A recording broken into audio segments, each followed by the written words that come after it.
noticed in the last couple of days, actually hours, yesterday, the Catholic bishops came out and basically took their case before the president. This not being the first time they've done this, but this time they really went strong at telling the president he needs to get a rein in on corruption, lies, and so many other things that are happening in the country. And with me in the studio right now, I got Mureithi Muito, who's a political analyst. We are expecting Wycliffe Alutala also to come in at any time. But we're going to start off and have that conversation of what is happening in the country. Welcome, Mureithi. Thank you very much. Good morning, and good morning, viewers. Very strange. I mean, for the very first time, I've seen the church coming out and telling government about corruption. I've seen the church coming out and saying, issues to do with human rights. But I don't remember a time that the church came out to tell the government that you've become a government of lies. Yeah. And this is an accusation that has become so synonymous with the root of government. Are you concerned, or what do you think of this move by mostly the Catholic Church? It first started with the evangelicals. You remember Wairimu Nelson and the other ministers. Now the Catholic Church is telling the government, get your act together. Well, to start with, I must say that things are not so good, especially in Kenya currently. And it's because I think there's been some laxity in leadership. And the laxity has caused our leadership to forget that there is God.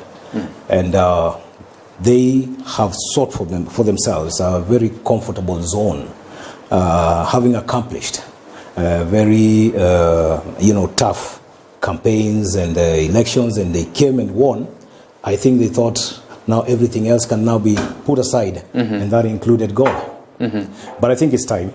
Anytime you are on this earth, you should remember that in terms of your downfall, in times of failure, you need God. In times of success, you need God. Because success sometimes kills as much as failure would kill.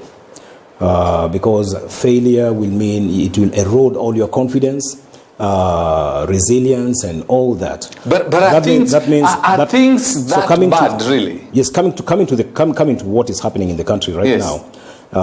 Looking at what's happening, when I talk about now success, the success that is there is that the victory is there for a people who had actually vowed, promised, dedicated themselves to God. That if you help us, we're going to do this and that for the sake of these people.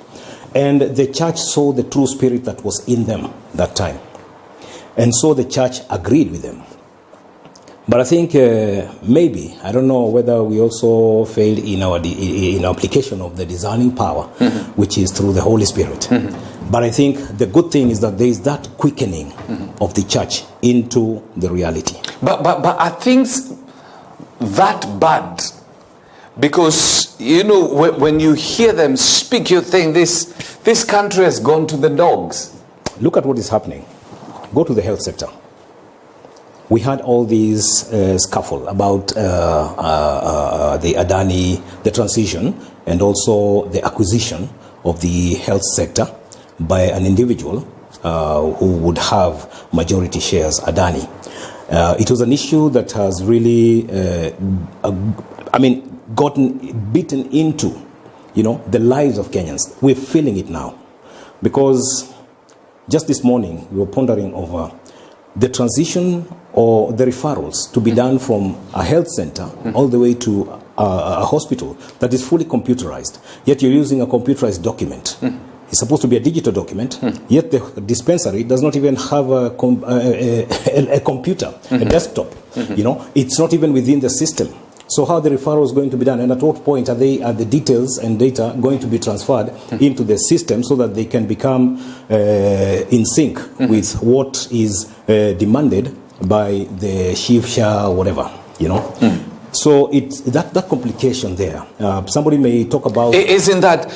That's one of the things. Is it fatally flawed? Because you see, there are processes that you put in place. Every time you put in a new thing, the moment it hits the ground, your plan changes. You see what I'm saying with the Chief and Shah, the little knowledge I've been able to gather, is that there'll be inclusion of other diseases like chronic diseases to be covered by the same insurance. What would have been so hard for you to include it in the NHIF? So there was no need for a new one, you know. The fact that you bought a brand new suit, gray in color, and you have blue, you have black and brown shoes and whatever. It's up to you to know how you're going to work it out to match them, or just rhyme them and bring out the decency and the beauty that you wanted to project. So the NHIF itself, in the first place, was not supposed to be disbanded. To introduce Chief. Yes. It's just a matter of upgrading it. So when you talk about digital systems, it's just upgrading the systems from what it were to a better digital system that it should be. Is there a possibility we are judging this government too harshly too soon? If you see where we came from to where we are, is there a possibility we are judging this government too harsh and too soon? It's too soon. We want everything to have worked well. It's like quick mama slamming the ham. You know what I'm saying? Yeah. Pretty fast. Mm-hmm. We've not given them time to get their act together. Let me ask you, and I'm not asking you, you're an interviewer, but let me just pose a question. Let me leave the health sector aside. It's flawed. Because the people who are being sent away because they don't have the cards, and they don't have some money in the pocket to pay in cash, are sick. What are they glaring at? Death. Now, when you go to the energy sector, the person who is coming in is to replace our cables. What exactly is ailing the energy sector? Is it the cables? Because power has continually been transmitted with the good ideal cables that have been transmitting. All that we needed is just to complete the electrification process, then expand our power grid resources. What do I mean by this? I mean, we are depending on hydro. And I remember the third president, Mwai Kibaki, saying that I want hydro to become, water to remain as a preserve for farming and drinking and general cleanliness. Yes. So that's the time we were actually expanding into the two or carrier 1, 2 that were there, did 3, 4, and now carrier 5 was done by President Uhuru Kenyatta. Where is that power going to? Because it's supposed to be included immediately into the power grid. We started the wind energy with the third regime. We had some set up at Ngong Hills. We had some set up in Turkana. But what I'm trying to say is... Aren't we blaming this government? What I'm trying to say is... Aren't we blaming this government for flaws that started since President Kenyatta himself? Because if we talk about... Take for instance, if we talk about the energy, I know where you're going with this. We could have upgraded the cables ourselves. And I agree with you with the Adani deal. It stinks from here to the high heaven. There's something wrong with it. Definitely there was corruption involved, irrespective of what they're going to say. But we could be judging this government too harshly too soon. Like I'm explaining, it's not too soon. What was contained in the deal? It was that there was to be a replacement of the cables. In the Kibaki... No, in the Adani deal, yes. There was to be a replacement of the cables. Now, replacing the cables and power is being transmitted and getting to whichever place. I don't know what they were to replace it with. But I believe if it was about a matter of increasing maybe the capacity, that would have been a different thing, But what I'm trying to say is Kenya should not even be suffering from any form of power shortage or outage of whatever letter or whatever sense. Because we have too many sources of power. Alternative sources of power besides hydro. You have solar, you have wind, you have this other, and the generated power, which we are trying to run away from industries. So what I'm trying to say is that These are some of the things. We were not supposed to begin afresh with new cables and everything and all this. We were supposed to upgrade what we have. Just the same thing I'm talking about NHIF. The same thing I would say about JKIA. It's just a matter of upgrading. We have upgraded it since the days when we know that we had one runway and now we have a better international airport, you know, almost meeting international, the highest of the best international standards of airports. What I'm trying to say is that these are not things that we could not do. But anytime you cast doubt on your capability, then you become a loser. And that's what has come. That's what has become. But what does it portray? It means the leadership is ailing. And if the leadership is not in control of whatever could be causing this kind of, backdrift in terms of economic growth, I think the management bit, from the national all the way to the corporate, I think we need to have a change of mind and attitude. And if it begins, like you said, the rot begins from the head. If we begin from the head and correct these things and have an impartial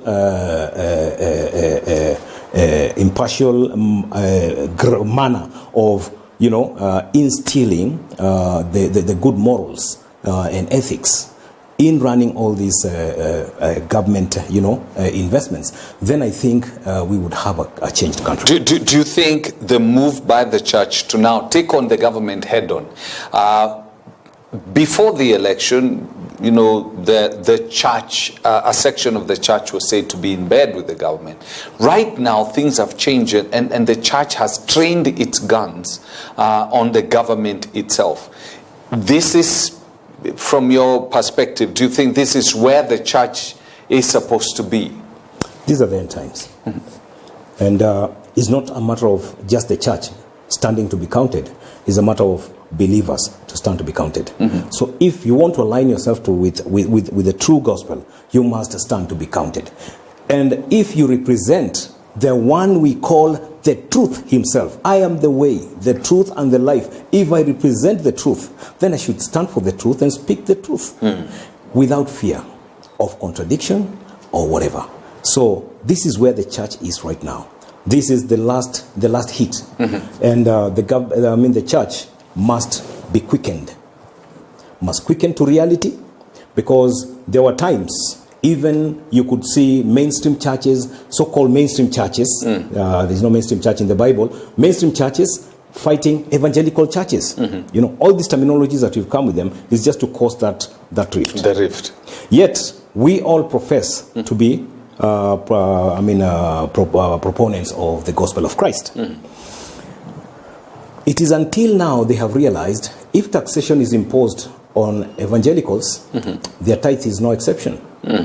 If whatever rules of managing the sermons, of which, if I go to a place like Catholic, is managed in Vatican, and then you convince them that an official from the Attorney General's office will come and declare that someone is good for the congregation, and steps out there and puffs his cigarette and moves back to the office, he's done his work. This is not the kind of a thing we're expecting. So I think what I'm saying is that they've smelled the coffee, they've come to reality. It's time for the church to unite.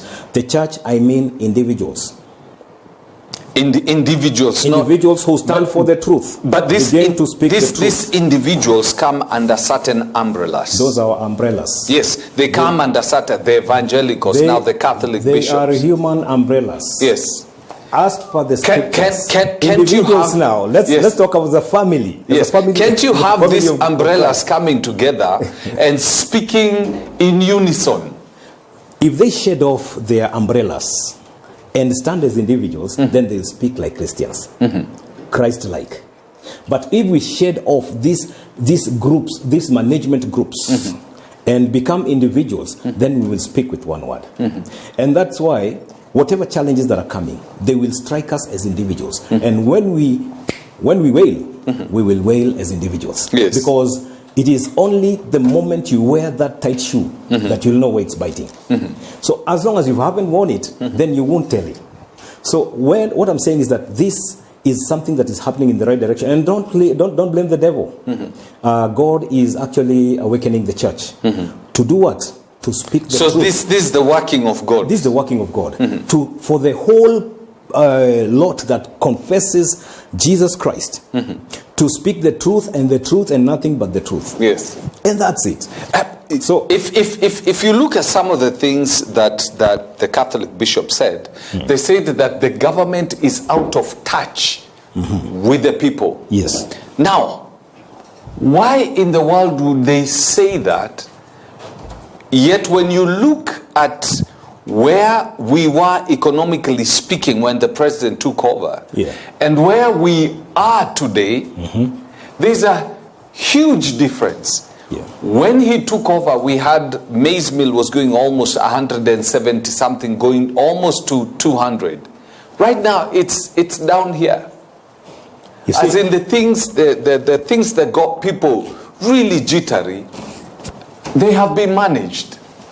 They have tried to manage this, and we still thank God for the favor of rains. Because had we not had rains last year, we would have had the harvest to fill up the silos at the cereal board. We wouldn't have been able to fill them up. And so we can talk about hunger as something that we have been able to accomplish. And of truth, there has been some good accomplishments. But you can actually spoil everything good that you have done with a very single thing. Let's keep God close. The God who brought us to this level, let him continue guiding us. Let us not exercise any form of lies. Let us not entertain. Let's not entertain corruption. That's somebody who's seen you on telly and wants to say, "Hi, I can see you on TV." Yeah. And I think I'll get in touch with him later. Yes. Yeah, he's a good friend. Thank you. Now that's off. Now, the only call I'll take is from the Holy Spirit. Now, what I was trying to say is that we have some good things that have happened.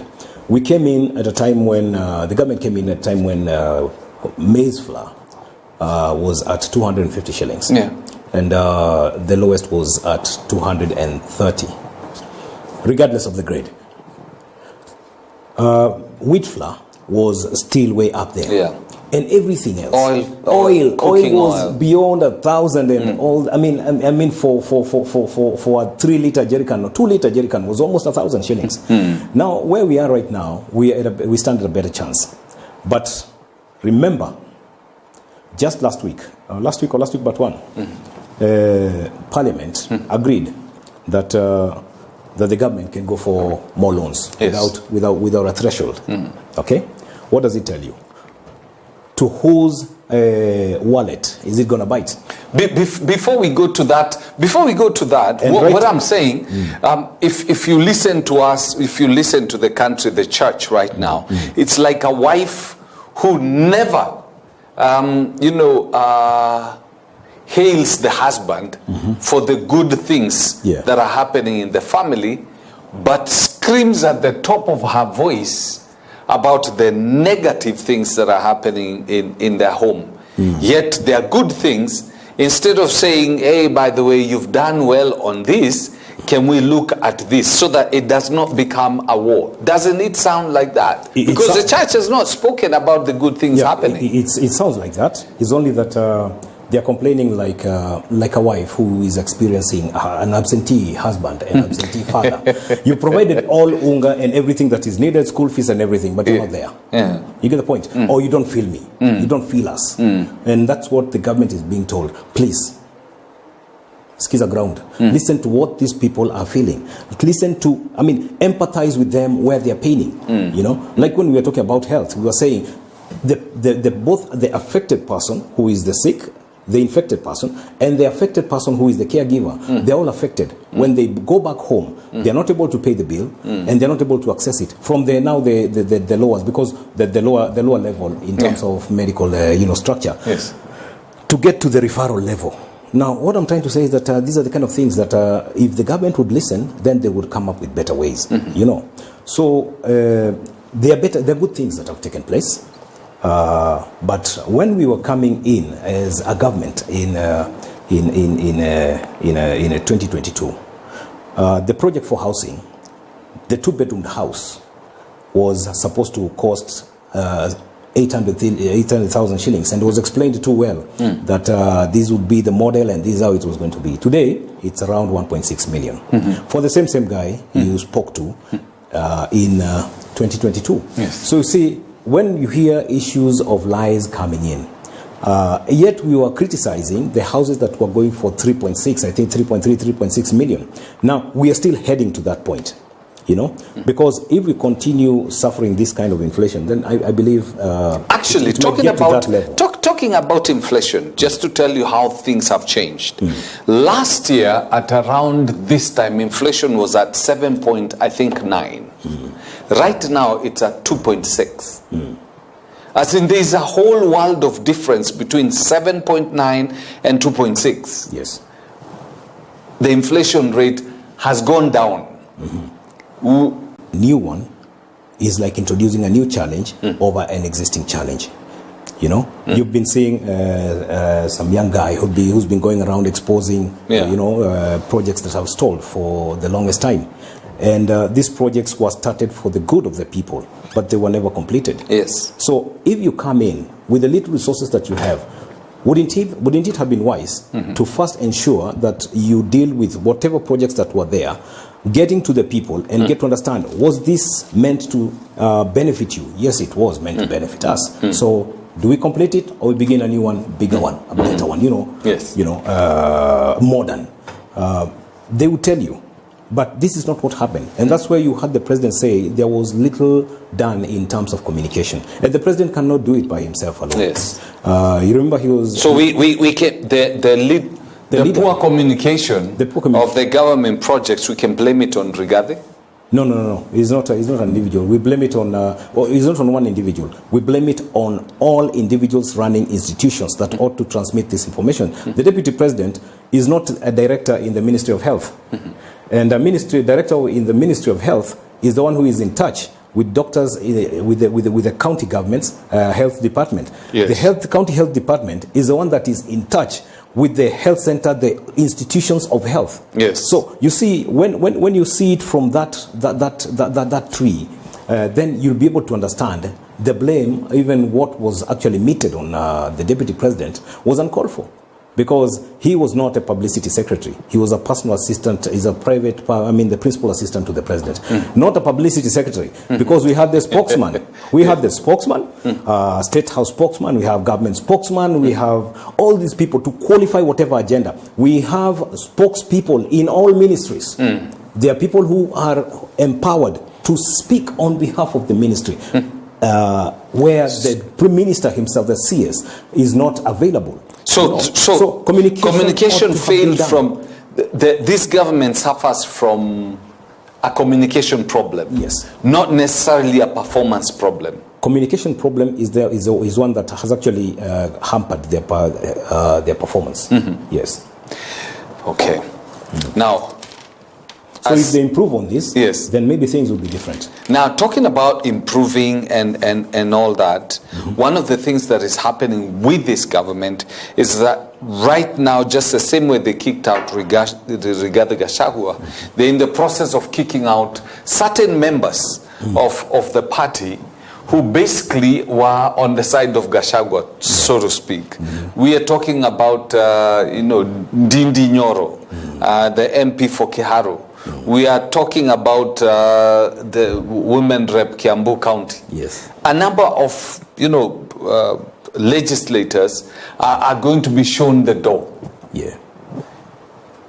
Obviously, this is the right way to deal with errant members within the party. Because if somebody is not towing the line, you let them go. If you whip us towards the pathway into hell, if you whip us into a pathway that leads us to hell, yes, and I know that I don't belong to hell, yes, do I still walk into hell because the big kahuna has spoken? No way. I shouldn't. Yeah. That's why I was given a conscience. That's why I was given a brain That's why I was given a mind to think. I mean, I'm supposed to think. I'm supposed to feel from the bottom of my heart whether I'm doing the right thing, whether I'm in the right path, or whether I'm truthful with this cause. All these things, they're supposed to be contained within our systems. Now, the government itself, today I'm losing it. I'm losing a few things. Yes. You asked me that question again. Yes. I want to carry on. Yes, this I'm having a lot in my mind. It's kicking out members of the party who have not told. Obviously, this is the right way political parties should handle it. I'll right? pick from there because I already had taken the right trajectory. What I'm trying to say is, when things are not going right, I shouldn't be there to just support sycophantly because our team leader says that this is how it should be.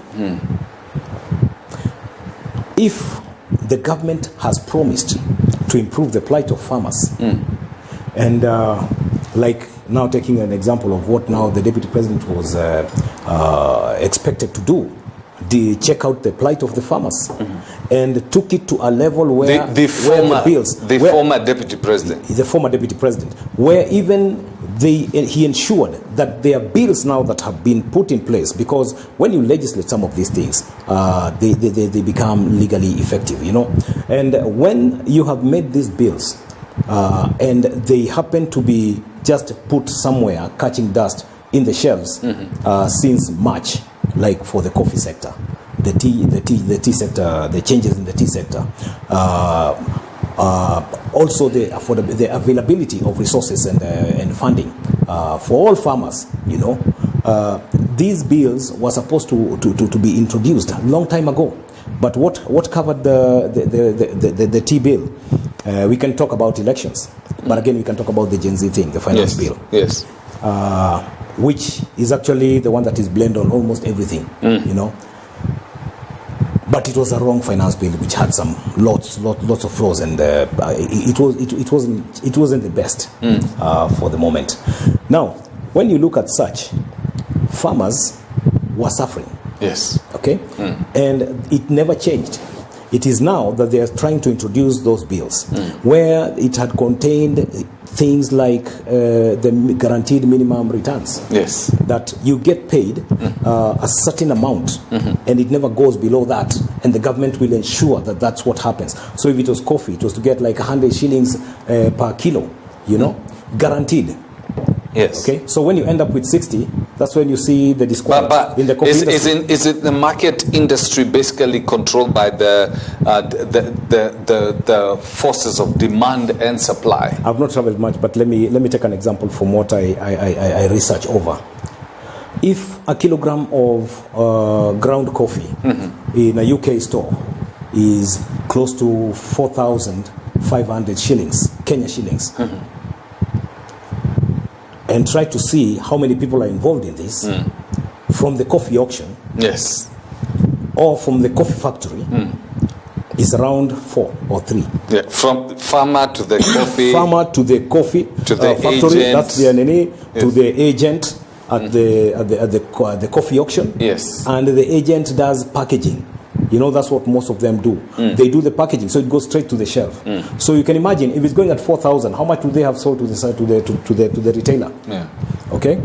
How much would they have obtained this coffee from the coffee farmer through the factory, you know, or the society, yes, for that matter? Then the farmer ends up with 30 shillings, 40 shillings, 50 shillings, 60 shillings. From 4,800, ends up with 40 shillings, 50 shillings. Something is not right. So that's where we were saying, if we would start with a guaranteed minimum returns of at least 100 shillings, aiming at 500 at some point. Yes. You know, that would make sense. There was a time some Brazilian farmers came to my coffee factory in Odaya, Chinga, a place called Kiaga Factory. Yes. And when these Brazilians came, it was in the 80s, late 80s. When they came, they saw some guys, you know, those funny capes, zinakuwaga imejikunja, you know. Yes. Those rugged capes. Yes. And hats. torn, having holes, yes, and shoes kidole imetokea nje. Yes. They were seated there na tumikuaje wameka hapa chini. Those were coffee farmers. Yes. So these Brazilians said, oh, so these are the people, they are not talking to the manager, yes, loudly. Yes. So these are the families you help with your coffee. Yes. No, he said, no, these are the coffee farmers.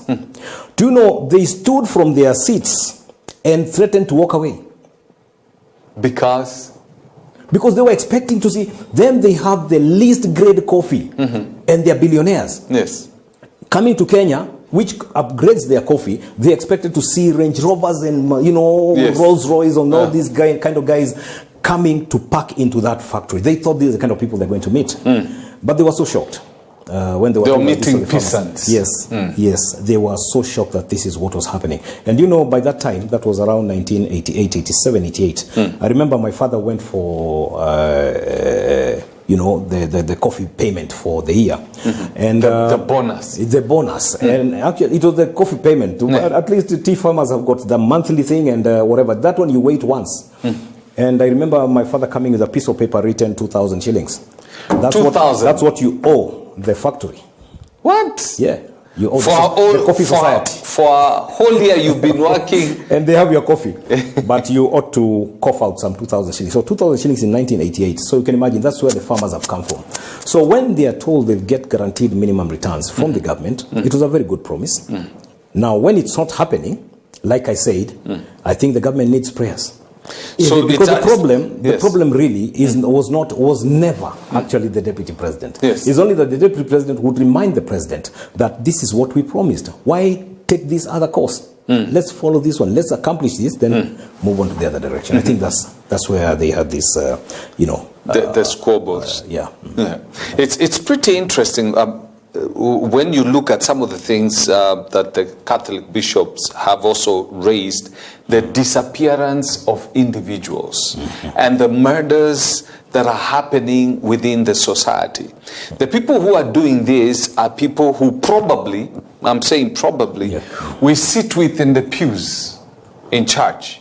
We are with in the offices. So they are part and parcel of the society. Yet we've not picked these things before. When you criticize the president because of the killings that are going on about the girls, and you know, most of it is relationship related, what do you want the president to do? Maybe that's a question Ruto should ask the same way that President Uhuru Kenyatta asked. I don't want to push the president to the point where we had pushed President Moi until he said that it has reached a point where even when your wife becomes pregnant, it's Moi.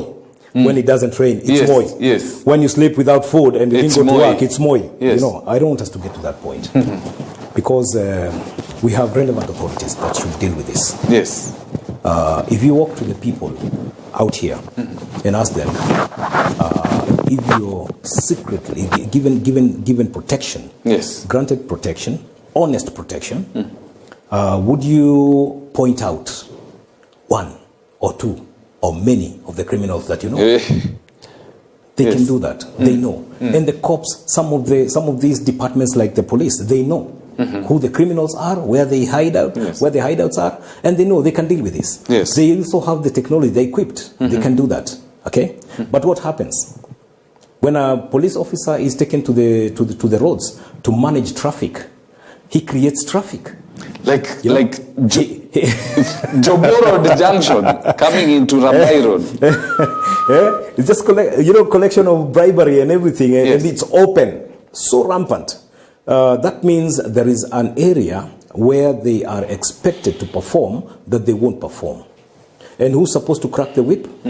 The boss, not necessarily the president, but the president. If the president is staffed to the police force and to the interior minister, then things would work. You know, so that's where we say the buck stops at the head. So if he goes tough on these people, then definitely things are going to change. Remember the times of Kibaki when we were arresting police officers? Yes, I remember Kenyans that time. Citizens arresting police officers. But it only happened once. It happened. It happened just for a short while. Yes. Until now, this changed. And who changed it? Kenyans themselves. I was sitting in a matatu somewhere, and, in one of the matatus along Jogoo Road. Yes. And I heard the driver say, ukimunyima, atakufuata kesho na utakuwa peke yako. Yeah. So, ukimnyima atakufuata kesho na utakuwa peke yako. Yes. Johnny, hebu patia fikishia ule karao pesa. Yeah. That's what he said. Take it to him. He hasn't demanded. Yeah. It's not necessarily that cops are corrupt. Yes. Actually, we are the ones who actually fund the corruption, we as Kenyans. So we might take all the blame to the president, yet we are the ones who are funding it. We're the fuel.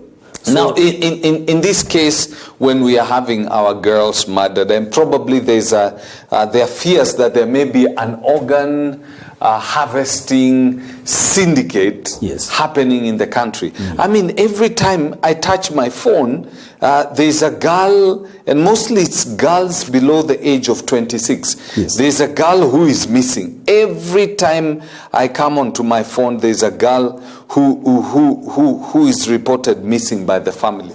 In fact, if you look at the stories today in the Daily, I think it could be either in the Standard or the Nation. Yeah. You see the story of one girl who was murdered, and the kind of heinous things that were done to her just gives you the heebie-jeebies. So now, what does this say about the society? Because we're talking about leadership, and whatever is happening here is a reflection of the kind of leadership, not just the president, but also within the lower levels of the society.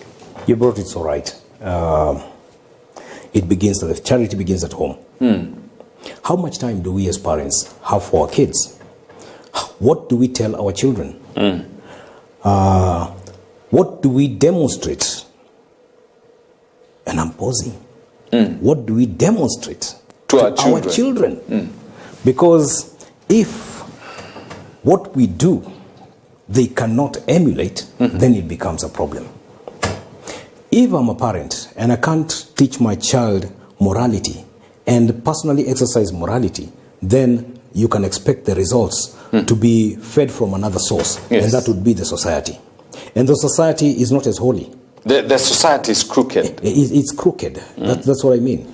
So if we as leaders in the society, and I'm talking about being a parent, and I see my neighbor's child going astray somewhere, I should instill the right principles and precepts into this child candidly, because si mtoto wangu, I cannot go into caning, but I can advise this child and ensure that these children who are fighting out here are living in harmony. You get the point? Now, if morality is not instilled right from the house, then outside they will find a world that will teach them to survive out there. So what are they taught? Is to fight and to survive.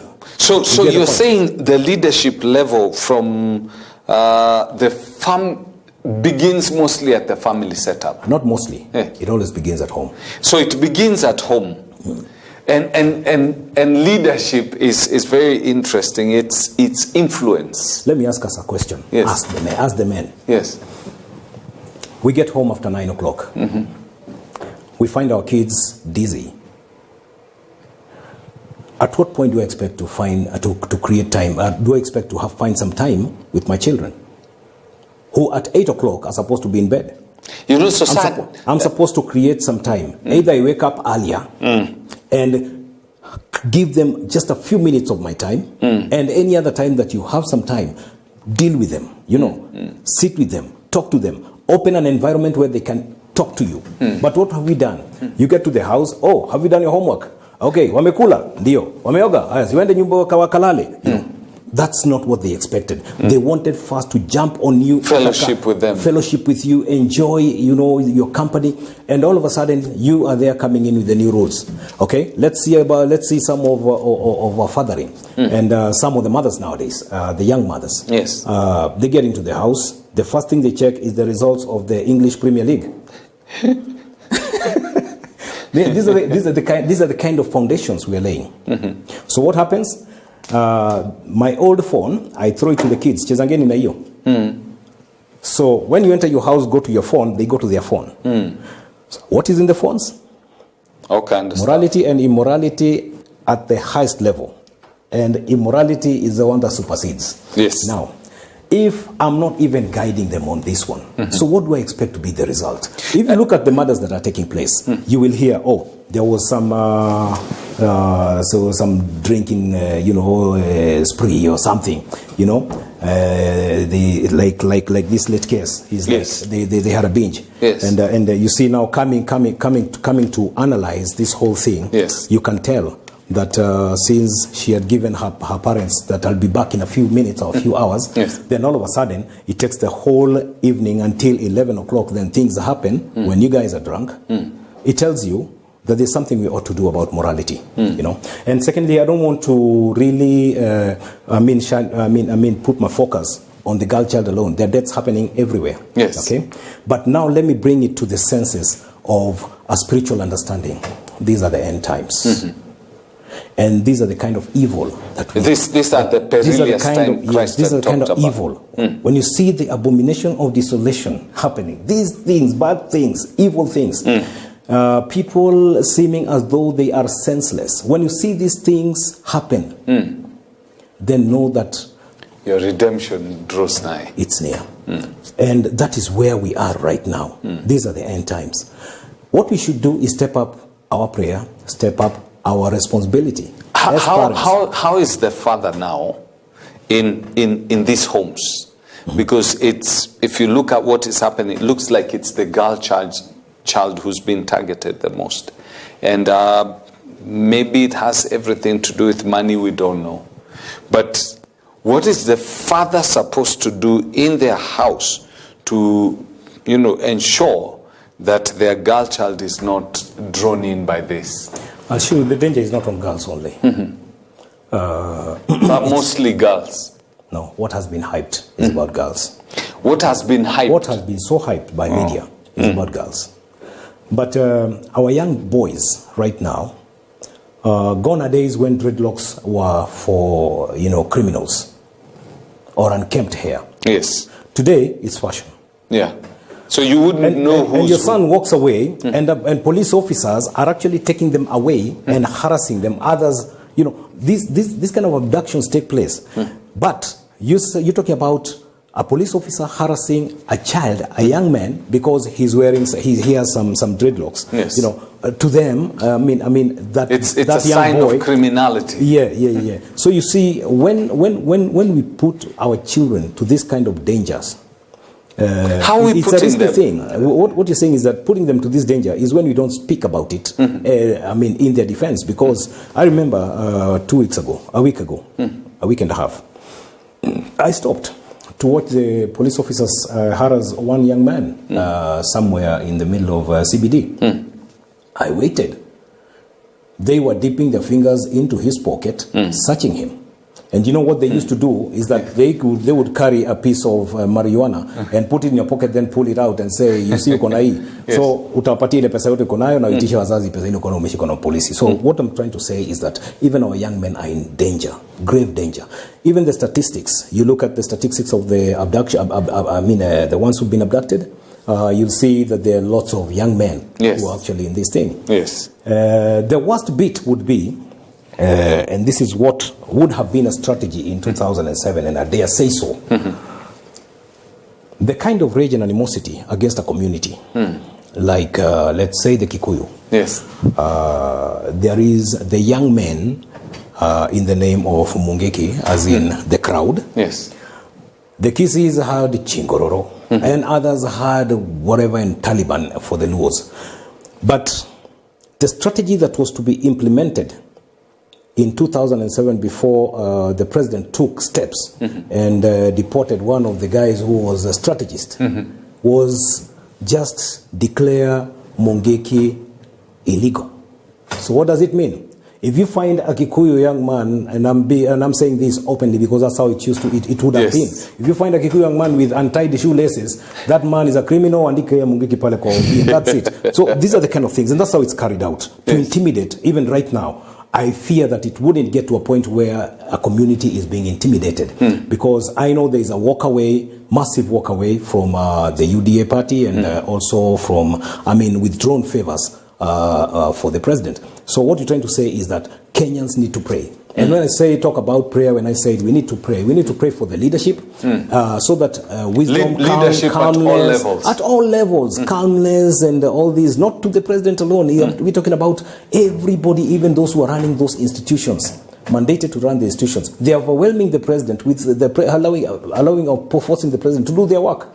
So it is for us to pray that there's some sanctity and sanity comes into the leadership of this country. And I'm talking leadership right from the institutional leadership to the topmost. Yes. So what do you project for this country? Because most of the time when we say some of these things, it looks like there's just gloom and doom. It's just gloom and doom. What do you project for the future of this country, looking at what we have right now? Seemingly is like gloom and doom. But in reality, yes, Kenya has wealth. Yes. Kenya has intelligence. Intelligence as in intelligent people, right from the village. Yes. And we've explained in numerous sessions on this platform that besides a TV station like EBN, we have other stations. They call them vernacular, but yes, they are TV stations that reach to the very person who is not even literate, and break this understanding of what the government is doing and all about the government and all that's happening in the world. So you're not speaking to an illiterate or an ignorant society. So we with that intelligent, we have resources. If the government, like what I was advising, if we can see how we can have geothermal into the grid, pumped into the grid as an alternative, solar pumped into the grid. There's a guy who did something, I think in Isiolo, I heard that Chinese had actually hired 100 acres, and he would be able to generate eventually 5,000 megawatts.